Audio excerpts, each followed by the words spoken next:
You're gonna do good. So, Olivia and Rose, how did you get started with organizing the March for Our Lives? What was the impetus?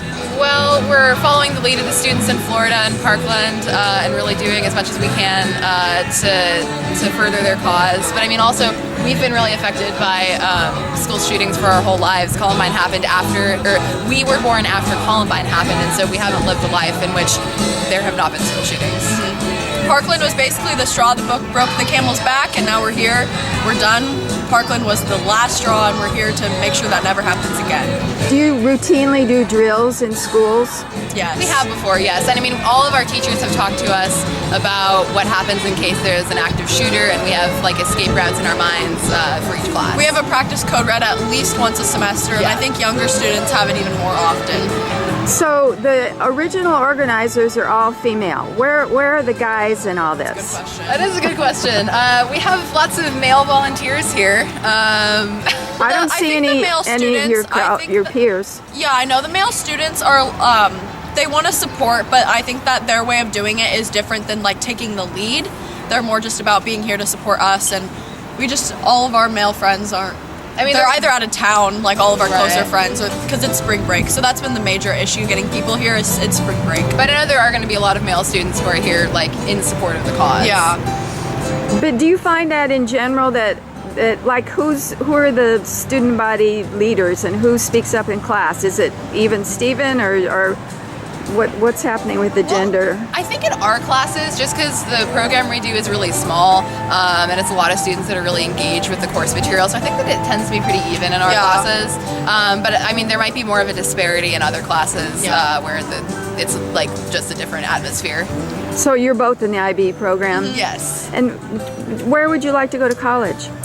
Well, hopefully I want to go to college on the East Coast. I have got accepted to Wellesley, and then I'm waiting for Harvard and Georgetown right now. So I'm either going to go to UCLA or UC Davis, and then on Wednesday, the same thing, I'm waiting for Ivy Day, where hopefully I'll get accepted into UPenn, Columbia, or Cornell. So we'll see what happens. Or all three. This is so exciting. Oh my goodness. Congratulations that you're in that echelon. That's fabulous. Thank you. Do you think that your generation is different in terms of being more outspoken, more activist? Because like the Columbine father said on the news, he said we were too polite. So what do you think makes your generation different? I think like what Rose said earlier was we've never lived a day in our lives without knowing about or being afraid of school shootings in school. So we've grown up with this whole concept, and now that we're older, we're done. We've sat back and watched for a long time, but we're done with like being okay with it. And so I think that we are different, and we've been taught all throughout school how to like effectively communicate and how to have civil discourse and communicate our ideas with another person, but also listening to them and understanding where they come from. And it's about compromise. So I think our generation has learned a little bit more about that.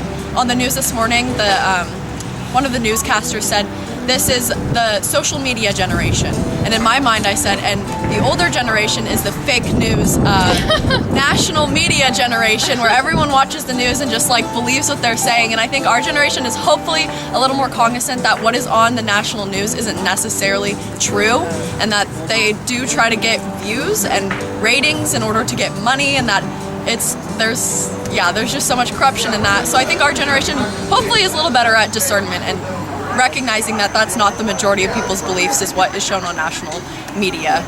In my work on global youth activism, people said things in Egypt like we grew up watching The Lion King and Disney movies where the hero or the heroine is kind of rebellious, and we thought, why don't we be like that? And then your generation has Divergent and Hunger Games with these really strong, brave female heroines. And I'm thinking, since people watch the average of 6 hours a day looking at a screen, that's got to make an impact. Do you think that's true?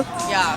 And I think our parents showed us Nirvana and Sublime and all of these kind of rebellious 90s and 80s bands too, and I think that kind of played a part in it too, is the combination of music and movies and television and all this media that our generation is taking in is giving us a bigger world perspective, and we kind of understand that other people don't believe the same as me, and I have to be okay with that and work with them anyway. And I mean, that's really what this is about. It's about having a discussion and a dialogue in our community, and recognizing all of the leaders in the community that have been really helpful. And I mean, I know that we're both going to speak, and I think that it's about, like us as students not only advocating for ourselves, but also recognizing all the students across the country that are doing that as well.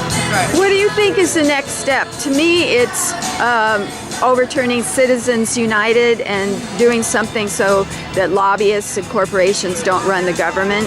Well, I'll tell you, our next step is we're meeting with Assemblyman James Gallagher in the near future to talk to him about his new bill that is it's requiring our local schools to hire a resource officer. They don't have to pay for it. They're looking for the funding right now, either through taxing guns or something else. They're figuring that out now. So that's our next step, is we're going to be talking to all these different councilmen in our local community, because we want to make it so our local community is fixed first. I feel like that's our immediate responsibility, is to make sure that we can make an effective impact as we're leaving for college, and make it so my younger cousins, my neighbors, that all of these young children I know are going to be safe in the future.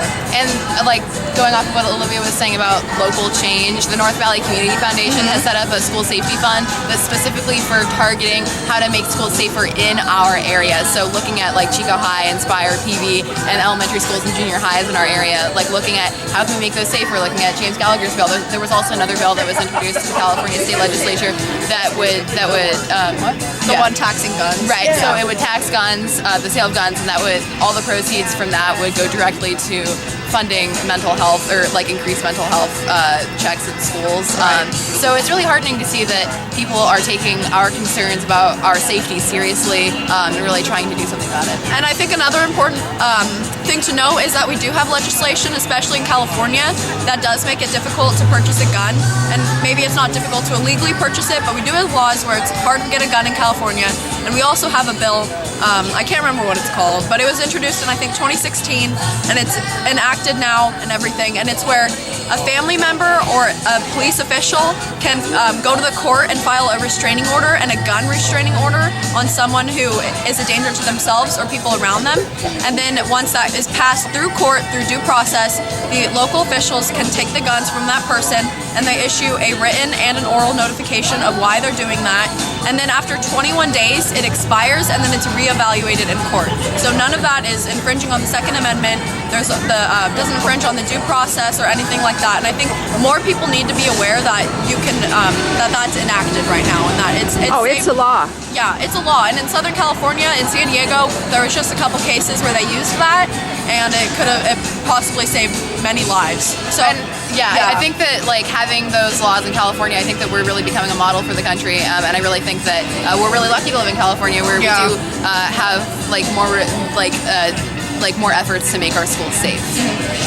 So do you have hope that your generation will save the corrupt, screwed up older generation? I think we already are seeing it. We have the Stop School Safety Act, the Fix Nicks. The older generations that are already elected right now are finally listening to us and having these conversations with the students from Parkland and other students just all around the country. They're listening to us, and they're actually compromising, and we have that omnibus bill. And no matter what you think about it, I think it's good to recognize that they are working together to actually accomplish things. And so I see hope that they're taking our lead. Like me and Rose, we disagree on a lot, but we can communicate and we can compromise. And I think that that's the goal, is to show that model and show people that we have to talk and compromise and work out things so that lives of children aren't sacrificed anymore. Yes. One last question. Is there any talk of like a national student organization so that all this energy and organizing has some kind of cohesive national ongoing presence? Yeah, I know that the March for Our Lives is starting like a national nonprofit that's like working in conjunction with every town, that's going to be continuing the efforts. And so it's not only going to be like lobbying and introducing new pieces of encouraging members to introduce new pieces of legislation, but also looking at like how money can be allocated to communities and helping specific communities make their schools safer as well. Well, it's amazing that George and Amal Clooney gave $500,000 and Oprah did, and other media people. That's a nice chunk of change to organize with. There's been a lot of support. I mean, we got a $5,000 grant from every town, and help from the North Valley community. Right, exactly, and help from the North Valley Community Foundation. That's where we got our insurance from them, and that's the repository for all of our donations. What's every town? They are an organization with Every Town for Gun Safety. They were started after Sandy Hook, I think. Yeah. And they basically are advocating for safer schools, and so it's actually like a perfect organization to be working with. And it's the idea that it can happen anywhere. Right. Just because you live in California doesn't mean you're exempt from It bad happens people, here. evil people. It And we need to make sure happens. everywhere we're trying to prevent that from happening. Anything else you'd want people to know? Are you both 17? Yeah. Yeah, you're gonna be 18 soon. Soon, yeah, April 10th. But I think Hey, the happy one last birthday. thing I'd want to say is that all of this legislation doesn't matter unless local law enforcement and local officials actually implement it. Because we saw in Parkland that they had been involved with Nicholas Cruz and they had done reports and they recognized that he was an issue in their community and they didn't ever follow through on what they were saying. They were saying he needs to be institutionalized. They never did anything. So I think that we need to make sure that the legislation already in place and any new legislation is actually implemented effectively. And then, yeah, I think that's just the simple solution is people need to do their jobs. And I mean, the Fix Nix bill, it's great because hopefully it'll make the FBI tip line more effective. But the issue is that it's not actually telling them to do anything new. It's incentivizing them to do something that there's already a law saying they have to do. It's an incentive. So we just need to implement the laws we already have. Minimum. That's my minimum. I mean, I'm really hopeful for the future and for Yeah. this generation. I mean, and we've seen so many high school students across the country. All the marches are organized by high school students, and we've seen so many people step up to the plate and say enough is enough, and you know, we need to do something about this. And so I'm really excited for the future, and I'm really excited to see what ends up happening.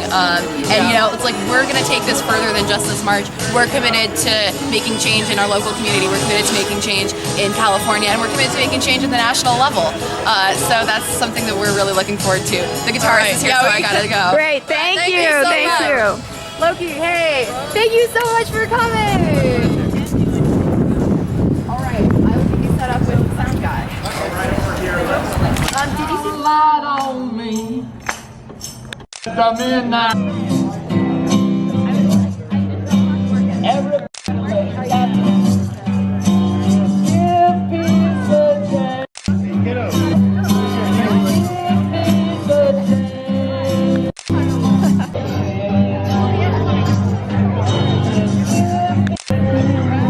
We did that.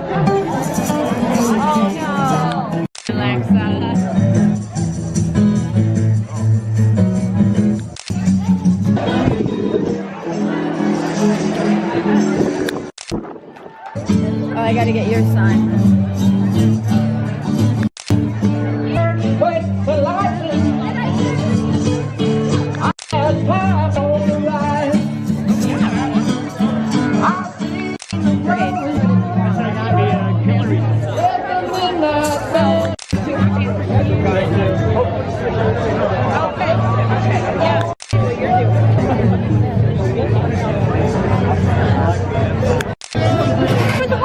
Yeah.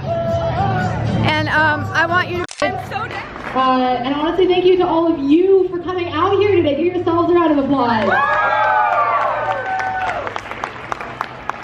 That was a wonderful march. There were so many people that showed up today. In addition to the many people that showed up here today, there are hundreds of thousands of people across the nation at sibling marches demanding change. And I'd also like to hear it for the high schools. We have Chico High, Pleasant Valley, Inspire, Core, Lodi High, Chico Junior, Marsh, Bridgnell, elementary schools, teachers, so many people here. Woo!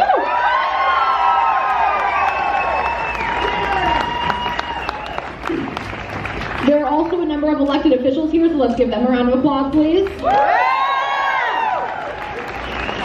And before we hear from myself and all the other speakers, can we please have 17 seconds of silence for the 17 lost in Florida? Stoneman Douglas High School, we stand in solidarity with the students of Chardon High School. We stand in solidarity with the students of Rancho Tehama. We stand in solidarity with the students of Sandy Hook. We stand in solidarity with the students of Columbine. When will this end?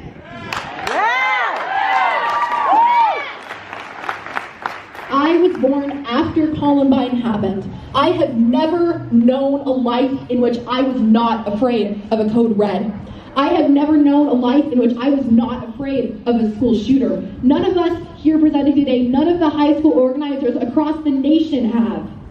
This is unacceptable. We do not want to ever wake up again afraid of going to school. We should not have to have a mental plan different for every class period in the event that we are the next target. We should not be afraid of being in the wrong place at the wrong time, as so many people tell the victims of a school shooting. How is being at school, learning in the middle of the day, the wrong place or the wrong time?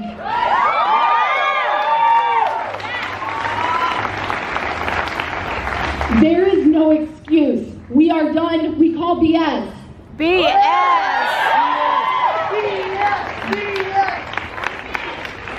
We are calling on our legislators to create change. We are calling for increased funding to our schools. We are calling for comprehensive gun safety laws. We are calling for progressive mental health checks. We are calling on legislators to make our lives a priority.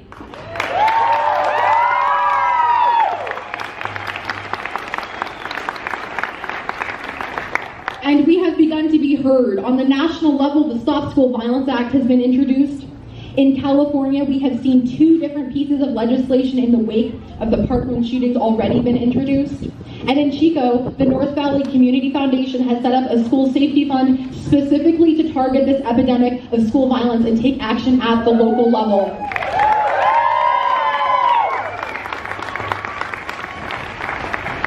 This is vital for the survival and ability to thrive of our students.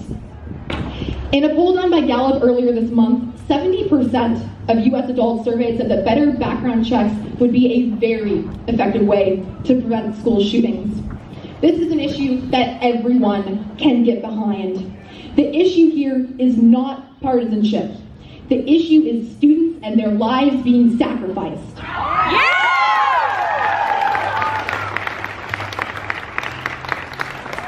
We want the people of this country behind